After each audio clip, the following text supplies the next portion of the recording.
On Monday, President Trump signed an executive order declaring, "We're formally classifying fentanyl as a weapon of mass destruction."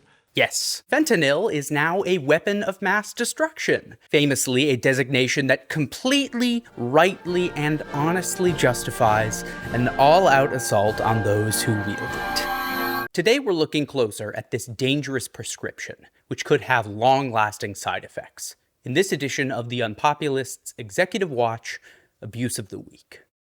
The CDC reported that last year, fentanyl killed roughly 48,000 people in the US, which is already a 27% drop from the year before.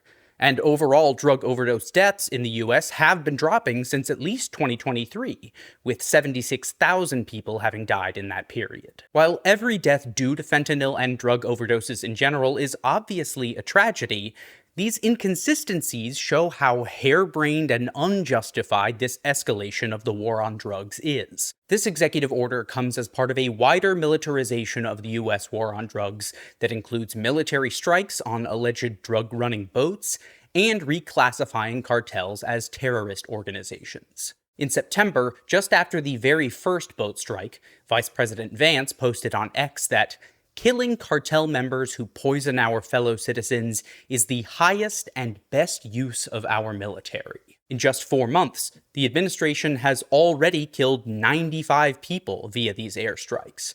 And as Trump said, "Every boat that gets hit, we save 25,000 American lives." But as the Brookings Institution's Vanda Felbab-Brown has explained, killing low-level traffickers or mules has minimal impact on drug flows or criminal networks, especially in this instance, because fentanyl isn't produced in the places being bombed, and it isn't primarily smuggled on the boats being targeted. Many of them are likely carrying cocaine, much of which is bound for markets outside the United States. In other words, the violence doesn't match the threat, and the threat doesn't match the policy. But the numbers keep getting inflated anyway.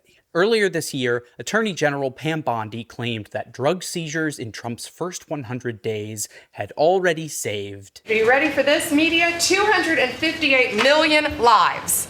That would be over 3/4 of the entire population of the country. Apparently we're all dead several times over, and only the airstrikes brought us back. Calling fentanyl a weapon of mass destruction doesn't make Americans safer. It just lowers the bar for using military force, while repeating the same failed logic that's defined drug policy for 50 years. And that's your Executive Watch Abuse of the Week. To keep up with the full archive, subscribe at theunpopulist.net.